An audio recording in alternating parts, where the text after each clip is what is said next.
सिर्फ एक गलत डिसीजन से कभी कभी आपकी पूरी जिंदगी बर्बाद हो जाती है। सिर्फ एक गलत जगह पर रहने से कभी कभी हमारे साथ कुछ ऐसी एनर्जीज टकरा जाती हैं जो सारी जिंदगी आपका पीछा नहीं छोड़ती, और उसके बाद वो आपकी हेल्थ, पैसा, आपकी दोस्ती, सब चीजों पर बुरा असर डालती है। और कुछ ऐसा ही हुआ हमारे सब्सक्राइबर दीपक के साथ। बात है 2010 की, जब दीपक और उसके 3 दोस्त पुणे के डापोडी इलाके में एक फ्लैट देख रहे थे, और तभी उन्हें एक सोसाइटी के अंदर एक बहुत ही बढ़िया डील मिली। एक 1 BHK फ्लैट और रेंट था मात्र 6,000 रुपए। वही पहला साइन, एक बहुत अच्छा फ्लैट, एक डिसेंट लोकेलिटी और बहुत मिनिमम सा किराया। चारों को ये डील बढ़िया लगी। इन लोगों ने ये फ्लैट देखा और फिर जल्दी से यहां पर शिफ्ट हो गए। अब दीपक, रवि, सुमित और उसका दोस्त गगन, इन चारों के अंदर कॉलेज टाइम से बहुत अच्छी दोस्ती थी और ये हमेशा एक दूसरे के साथ रहने की बातें किया करते थे। जब ये लोग यहाँ पर शिफ्ट हुए तब ये लोग बहुत खुश थे, बहुत ज्यादा मस्ती कर रहे थे, और इन लोगों को ऐसा लग रहा था जैसे इन लोगों को इनका ड्रीम होम, इनका ड्रीम अड्डा मिल गया हो। सब कुछ एकदम नॉर्मल चल रहा था, लेकिन फिर धीरे धीरे 1-2 महीने के अंदर इन लोगों को ये बात रियलाइज हुई कि जब से ये लोग इस फ्लैट में शिफ्ट हुए हैं, इन लोगों का खर्चा बहुत ज्यादा बढ़ गया है। वैसे तो ये लोग हमेशा अपने फाइनेंसेस मैनेज करके चलते थे। घर से जो भी पैसा आता था हमेशा इन लोगों को अपना पूरा महीना चलाना होता था, लेकिन पिछले 2 महीनों में इन लोगों की एक तरह से गरीबी बहुत ज्यादा बढ़ गई थी। जो भी घर से पैसे आते ये करीब 15 दिन के अंदर सारे पैसे खर्च कर लेते और उसके बाद इधर उधर से दोस्तों से मांग करके महीना चलाते थे। समय के साथ साथ इन लोगों की दोस्ती पर भी इस फ्लैट का बुरा असर दिखने लगा था। दोस्तों के बीच में आर्ग्यूमेंट्स होने लगे थे, 2-2 के ग्रुप बन गए थे, और कभी कभी सिचुएशन इतनी ज्यादा खराब हो जाती थी कि बात गाली गलौज तक पहुंच जाती थी।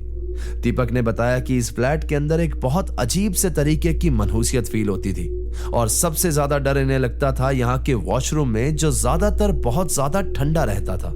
इन लोगों का एक और दोस्त था कुणाल, जो कि इन्हीं के साथ कॉलेज में पढ़ता था। जब भी ये लोग कॉलेज जाते थे तो वो हमेशा दोपहर में पीछे से इनके फ्लैट आता था और इनके फ्लैट में स्मोक वगैरह करके चला जाता था। इन लोगों को भी इससे कोई प्रॉब्लम नहीं थी। इनफैक्ट इन्होंने ही उसे एक फ्लैट की चाबी भी दे रखी थी। अब एक दिन कुणाल ने अचानक से इनके फ्लैट में आना बंद कर दिया। इनफैक्ट ये लोग जब भी उसे कॉल करके बुलाते, कभी पार्टी के लिए भी कॉल करते, तो वो कोई ना कोई बहाना बना देता, लेकिन इनके फ्लैट में कभी नहीं आता। इन लोगों ने इस बात पर बहुत ज्यादा गौर नहीं किया और ये बात आई गई हो गई, और कुणाल ने भी किसी से कुछ भी नहीं कहा। लेकिन कुणाल ने इनके फ्लैट पर आना क्यों छोड़ा था, ये बात आपको आगे की कहानी में अभी पता लगेगी। इन लोगों के फ्लैट का सिस्टम ऐसा था कि दीपक और रवि बाहर सोया करते थे हॉल के अंदर, और बाकी के 2 दोस्त अंदर बेडरूम में सोते थे। लेकिन डिस्प्यूट्स और आर्ग्यूमेंट के चलते एक दिन रवि ने ये फ्लैट छोड़ दिया और वो पुणे में ही नूरे करके एक जगह है, वहां पर सिंगर्ड कॉलेज के आसपास कहीं जाकर के शिफ्ट हो गया। अब दीपक इस फ्लैट के हॉल में अकेला सोता था, और एक दिन की बात है जब दीपक हॉल में लेटा हुआ था तो रात के करीब 2:30 बजे के आसपास उसकी नींद खुली और उसने देखा कि मेन डोर से एक काला साया निकलता हुआ किचन की ओर जा रहा है, और वो साया जमीन से करीब 15 सेंटीमीटर ऊपर फ्लोट कर रहा है। उसके पैर जमीन पर नहीं लग रहे हैं। यहां पर दीपक की बॉडी ठंडी पड़ गई, उसका दिल जोर से धड़कने लगा और उसकी आंखें खुली की खुली रह गई। जब वो साया किचन के पास पहुंचा और दीपक ने उसे देखने के लिए अपनी गर्दन घुमाई तो दीपक की गर्दन वहीं पर लॉक हो गई। इनफैक्ट उसकी पूरी बॉडी कुछ इस तरह से लॉक हो गई थी कि वो हिल भी नहीं पा रहा था। सुबह के 5 बजे तक दीपक वहां पर यूं ही पड़ा रहा। उसके बाद जब सुबह हुई, थोड़ी रोशनी हुई, बाहर चिड़िया बोलने लगी, तब जाकर के दीपक की बॉडी कुछ मूवमेंट में आई और उसे नींद आ गई। अगले दिन सुबह दीपक ने सारे दोस्तों को यह बात बताई और उनसे कहा कि मैं अब से अकेला बाहर हॉल में नहीं सोऊंगा। तो उसके सारे दोस्त उस पर हंसने लगे, उसका मजाक उड़ाने लगे कि वो डरपोक है। वहां पर मौजूद हर एक इंसान को ये एक स्लीप पैरालिसिस का केस लग रहा था। इसके बाद आने वाले 2-3 महीने तक दीपक इसी फ्लैट में रहा, लेकिन वो बाहर हॉल में नहीं सोता था। वो अपने दोस्तों के साथ अंदर बेडरूम में शिफ्ट हो गया था। इन 2-3 महीनों में जब भी दीपक फ्लैट से बाहर निकलता या रात को उसकी नींद खुलती या किचन में पानी पीने के लिए जाना होता तो दीपक को बहुत ज्यादा डर लगता। किचन में दिन के समय भी उसे हमेशा ऐसा लगता था कि जैसे उसके पीछे कोई साया खड़ा है या फिर उसे कोई साया दिख रहा है जो फ्लोट होता हुआ जा रहा है, और वो बहुत ज्यादा डरा हुआ था। इसके 2-3 महीने बाद फाइनली इन लोगों ने ये फ्लैट छोड़ दिया। अब दीपक तो इस फ्लैट से बाहर आ गया था, लेकिन उस रात वाले इंसिडेंट के बाद से ही उसकी जिंदगी में कुछ तो बदलाव आ गया था। एक हैवीनेस उसके चारों ओर रहने लगी थी, जो उसे कहती तो कुछ भी नहीं थी, लेकिन सिर्फ महसूस होती रहती थी। समय के साथ 2-3 साल बीत गए। और इन सालों के अंदर दीपक की पर्सनल ग्रोथ एकदम रुक गई थी। अब इन लोगों ने एक नया फ्लैट भी ले लिया था और एक दिन ये लोग बैठ करके उस फ्लैट में पार्टी कर रहे थे और वहां पर कुणाल भी मौजूद था, वही लड़का जो इनके डापौडी वाले फ्लैट के अंदर सिगरेट पीने के लिए आता था। दीपक यहाँ पर बैठ करके अपना फ्लैट का किस्सा सुना रहा था, बता रहा था कि रात में उसे क्या दिखाई दिया। और जैसे ही दीपक ने यहाँ पर पूरी बात बताई तो कुणाल के चेहरे के रंग ही उड़ गए। वो बहुत ज्यादा घबरा गया। उसने दीपक से कहा कि भाई तुझे भी वहां पर कुछ दिखाई दिया था? सामने से दीपक ने कहा कि तुझे भी मतलब, यानी तुझे भी वहां पर कुछ दिखा था? आज तक ये सब लोग दीपक के उस किस्से को स्लीप पैरालिसिस समझते आए थे, लेकिन आज जो कुणाल बात बताने वाला था उसके बाद इन लोगों की ये सोच बदलने वाली थी। कुणाल ने बताया कि भाई जब भी मैं तुम लोगों के फ्लैट पर सुट्टा मारने जाता था तो मुझे बहुत ज्यादा अजीब लगता था, लेकिन हमेशा मैं उसे मेरा डर समझ करके इग्नोर कर देता था। एक दोपहर की बात है जब मैं तुम लोग के फ्लैट में आराम से हॉल में सुट्टा मार के जमीन पे चटाई बिछा करके लेटा हुआ था और मेरी आंख लगने ही वाली थी कि अचानक से मेरी नींद खुल गई और फिर एक इनविजिबल चीज मुझे घसीटते हुए किचन तक ले गई। मैंने हाथ पैर चलाए, उठने की कोशिश की, लेकिन अजीब बात यह थी कि मैं उस चटाई से हिल भी नहीं पा रहा था। उसके बाद किसी तरह से मैं भगवान का नाम लेने लगा और तब जाकर के मैं उस चटाई से खड़ा हुआ और किसी तरह से अपनी जान बचा करके उस दिन तुम्हारे फ्लैट से भाग गया और इसीलिए उसके बाद मैं कभी भी तुम लोगों के फ्लैट पर वापस नहीं आया। मैंने तुम लोगों को यह बात इसलिए नहीं बताई क्योंकि मैं जानता था कि तुम लोग मेरी बात का यकीन नहीं करोगे और इसके बाद हमेशा मेरी मजाक उड़ा करके मुझ पे हंसा करोगे। यहाँ बैठे हर एक इंसान के पैरों तले जमीन खिसक गई क्योंकि ये लोग भी कभी उसी फ्लैट में रहते थे। बस किस्मत से इन लोगों का राब्ता उस भूत या प्रेत जो कोई भी वो था उससे नहीं हुआ था। इसके बाद इन लोगों ने छानबीन स्टार्ट की और फिर डायरेक्ट ऑनर से ही बात करने पर यह बात सामने आई कि यहां पर एक औरत थी जो जल करके मर गई थी। ओनर ने बताया कि इसीलिए मैं ये फ्लैट को सस्ते में बैचलर्स को चढ़ाता हूँ, फैमिलीज को नहीं देता हूँ। लेकिन उसने ये भी कहा कि इस आत्मा के बारे में मुझे कुछ भी नहीं पता था और ना ही मुझे इसकी कभी प्रेजेंस महसूस हुई है। लेकिन होती भी कैसे? लैंडलॉर्ड साहब खुद तो कभी इस फ्लैट में रहे ही नहीं थे, बस सस्ते दामों पर उसने बैचलर्स को यह फ्लैट हमेशा रेंट पर दिया था। खैर किसी तरह से साल बीतते गए और इन सालों के बीच में दीपक के साथ वो नेगेटिविटी यूं ही बनी हुई थी। अब कॉलेज गोइंग लोगों के साथ या फिर हॉस्टल में रहने वाले लोगों के साथ ऐसा होता है ना कि वो अलग हो जाते हैं या फिर अलग अलग जगह पर फ्लैट लेकर के रहने लगते हैं। तो करीब 2016 के आसपास दीपक भी अपने एक पुराने फ्लैटमेट सुमित और उसके दो नए दोस्त हैरी और अरमान के साथ पुणे के पिंपल गुरव नाम की एक जगह पर फ्लैट लेकर के रहने लगा था। पिछले इंसिडेंट को करीब 6 साल बीत गए थे, लेकिन आज भी दीपक के साथ वो अजीब सी हैवीनेस, वो नेगेटिविटी, सब कुछ मौजूद था और आगे जो होने वाला था वो और भी ज्यादा भयानक था। यहाँ पर स्टोरी ने एक अजीब सा शिफ्ट लिया। इनिशियली सुमित का दोस्त अरमान और दीपक बहुत अच्छे दोस्त नहीं थे, लेकिन इन लोगों की ड्रिंकिंग हैबिट सेम थी, बहुत सी आदतें मिलती थी और फिर साथ रहते रहते एक दूसरे का मजाक उड़ाते उड़ाते ये लोग बहुत अच्छे दोस्त बन गए थे। अक्सर ये लोग अपने फ्लैट के बाहर वाली वाइन शॉप पर खड़े होकर के ड्रिंक करते और एक दूसरे के साथ काफी टाइम स्पेंड करते। अब एक दिन की बात है जब ये लोग दोनों ड्रिंक कर रहे थे और पीते पीते इन्हें 9:30 बज गए थे। अच्छी खासी पीने के बाद अरमान ने मजाक मजाक में दीपक की डेयरिंग चेक करने के लिए उससे पूछा कि भाई बाइक पर लोनावला चलें, और दीपक ने यहाँ पर तुरंत हाँ कह दिया। अरमान ने जिस कॉन्फिडेंस से पूछा था अब वो भी बैकआउट नहीं कर सकता था। यहाँ पर अरमान ने उससे कहा भी कि भाई देख ले, बाद में बैकआउट मत कर जाना क्योंकि हम सारी रात वहां पर रुकेंगे। तो सामने से दीपक ने कहा कि मैं तो बिल्कुल नहीं डरता, तू तेरा देख, कहीं तू तो बैकआउट नहीं कर जाएगा। अब ऐसा हमेशा लड़कों में होता है, बिना सर पैर की बातों में आकर के एक दूसरे की ईगो पर बात आ जाती है और यहाँ पर भी कुछ ऐसा ही हुआ था। उसी चक्कर में इन लोगों ने अपनी बाइक उठाई और अपनी बाइक से लोनावला के लिए निकल गए। चलते चलते ये लोग कसारवाड़ी से निगड़ी क्रॉस हुए और फिर दीहू रोड क्रॉस किया और यहीं पर इन लोगों के साथ एक बहुत ही अजीब सी चीज हुई।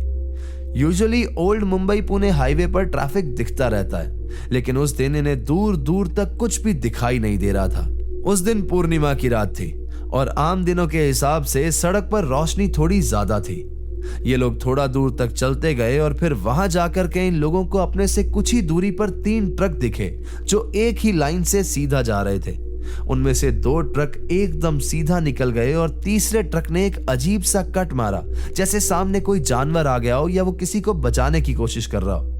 इन लोगों को एक बार के लिए लगा कि शायद उस ट्रक वाले ने बहुत ज्यादा ड्रिंक कर ली होगी, इसी वजह से वो इस तरह से चला रहा है। लेकिन फिर धीरे धीरे जब ये लोग उस पॉइंट पर पहुंचे तो इन्होंने देखा कि रोड के एकदम लेफ्ट साइड में एक बूढ़ा सा आदमी बैठा हुआ है, एकदम सफेद कपड़े पहने, नेहरू शर्ट, धोती, सर पर टोपी और हाथ में लाठी लिए, जैसे पुराने जमाने के मराठी लोग पहना करते थे। यहाँ पहुंचते समय इन लोगों की बाइक बहुत ज्यादा स्पीड में थी, तो इन लोगों ने भी कट मार करके उस आदमी को बचाया और इसी हड़बड़ाहट में इनके मुंह से गाली भी निकल गई और इन्होंने उससे कहा कि मरना है क्या बुड्ढे, बीच में क्यों बैठा है।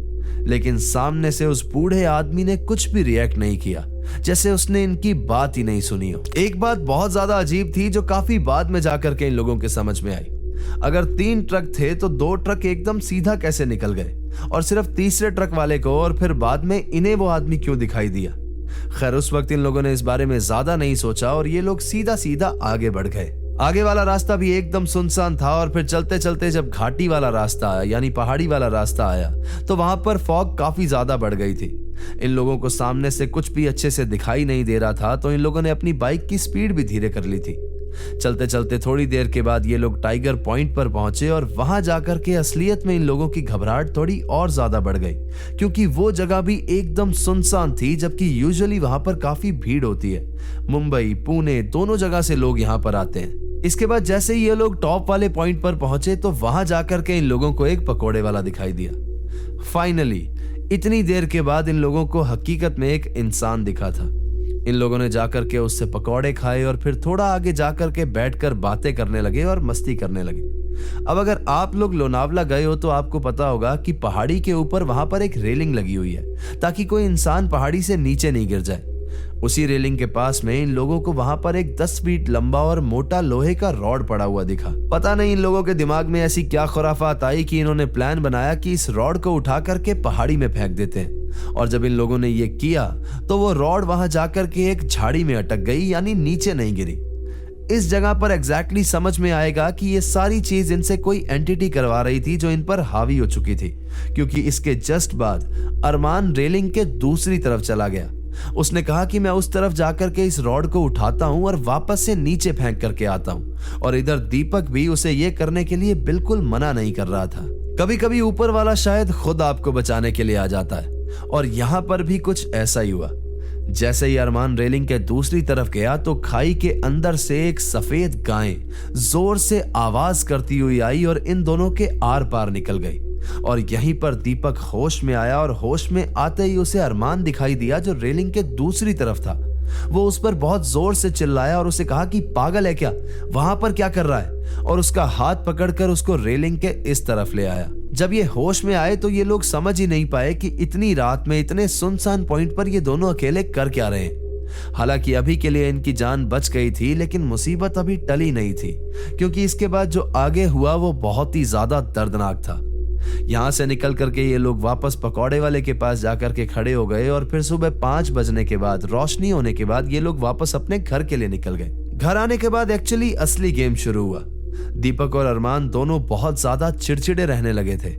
बात इतनी ज्यादा बिगड़ गई थी कि दोनों की दोस्ती के बीच में अनबन होने लगी थी, ईगो क्लैशेस होने लगे थे, और फिर धीरे धीरे इन दोनों ने एक दूसरे से बात करनी बंद कर दी।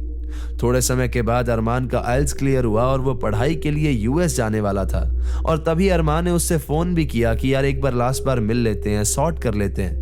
लेकिन ईगो क्लैशेस इतने ज्यादा थे, दीपक इतना ज्यादा गुस्सा था कि उसने मिलने के लिए मना कर दिया। इसी इंसिडेंट के कुछ समय बाद दीपक अपने एक दोस्त से मिलने के लिए कोटा गया हुआ था, और वहीं पर उसके दोस्त ने बताया कि अरमान की यूएस के अंदर मिस्टीरियस सर्कमस्टेंसेस के अंदर मौत हो गई है। उसकी मौत का क्या कारण है ये किसी को अभी तक पता नहीं चल पाया है। यहाँ पर दीपक बहुत ज्यादा गिल्ट में चला गया कि अरमान एक लास्ट बार मिलना चाहता था, मुझे मिल लेना चाहिए था। और उसे यह भी लग रहा था कि उस रात वाले इंसिडेंट के बाद जो नेगेटिविटी अरमान के साथ चली गई थी, शायद वही रीजन है कि उसकी डेथ हो गई थी। इस लोनावला वाले इंसिडेंट के बाद तो दीपक की जिंदगी में मानो नेगेटिव और खराब चीजों की शुरुआत हो गई थी। दीपक डिप्रेस्ड रहने लगा था, उसकी जॉब चली गई थी, उसकी गर्लफ्रेंड उससे शादी करना चाहती थी लेकिन उसने उसे मना कर दिया था। एंजाइटी, डिप्रेशन, परेशानी, ये सब कुछ इतना ज्यादा था कि दीपक जो कोई भी जॉब करने लगता था उसे 3 से 6 महीने में छोड़ देता था। ये सब चलते चलते दीपक इतना ज्यादा परेशान हो गया था कि फाइनली 2018 के अंदर वो अपने होम टाउन शिरडी शिफ्ट हो गया था। यहाँ जाकर के दीपक ने टीचिंग शुरू की, लेकिन धीरे धीरे उसकी तबीयत बहुत ज्यादा बिगड़ने लगी। उसकी तबीयत बिगड़ते बिगड़ते इतनी बिगड़ गई थी कि उसका वेट 72 से 52 केजी तक आ गया था। उसे हमेशा अपने आसपास एक नेगेटिविटी फील होती रहती, हैवीनेस फील होता रहता और हमेशा ऐसा लगता कि कोई एंटिटी, कोई काला साया या कहीं भी उसे कुछ दिखाई ना दे जाए। ये दोनों इंसिडेंट के साथ दीपक इतना ज्यादा घबराया हुआ था कि उसकी तबीयत पे भी इन सारी चीजों का असर साफ साफ दिखने लगा था।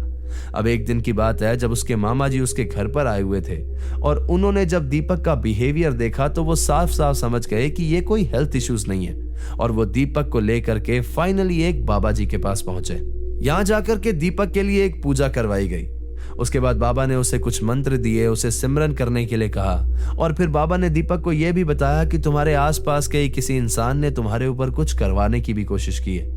दीपक ने ये सारी चीजों पर अमल किया, सिमरन करने लगा और फिर धीरे धीरे दीपक के लिए चीजें बेहतर होने लगी। आज दीपक की लाइफ थोड़ी बेहतर चल रही है, लेकिन उनका कहना है कि वो फ्लैट वाली गलती या फिर वो लोनावला वाली गलती की वजह से उन्होंने अपनी जिंदगी का प्राइम टाइम खराब कर दिया।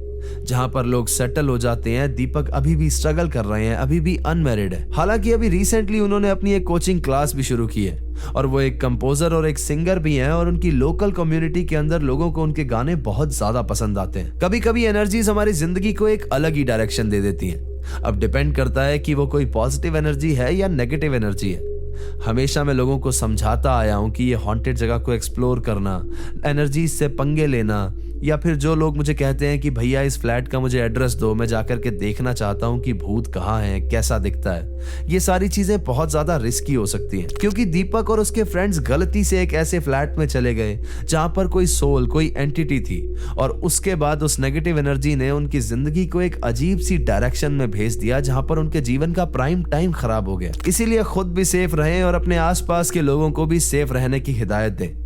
और अगर आप में से कोई भी ऐसा इंसान है जो मुझे सुन रहा है जिसका खुद का एक फ्लैट है और अगर वहां पर गलती से कुछ खराब चीजें हुई हैं, तो सबसे पहले आप उस फ्लैट की शुद्धिकरण करवाइए, वहां पर कोई पूजा या हवन करवाइए और थोड़े से किराए के लिए किसी बैचलर की या किसी परिवार की जिंदगी को दांव पर मत लगा दीजिए।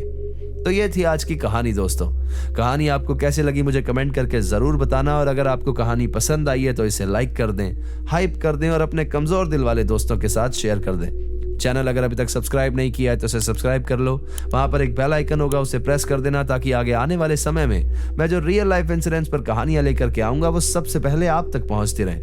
अगर आपके पास भी ऐसी कोई कहानी है जो किसी सच्ची घटना पर आधारित है तो नीचे दिए गए जीमेल एड्रेस और इंस्टा आईडी पर भी आप उसे हमारे साथ शेयर कर सकते हैं। दोस्तों, आप YouTube पर जो हमें प्यार दे रहे हैं उसके लिए बहुत बहुत शुक्रिया। ऐसे ही हमारे इंस्टा, फेसबुक और स्पॉटिफाई को भी प्यार दिखाते रहिए और हमारी वीडियोस को इसी तरह से शेयर करते रहिए।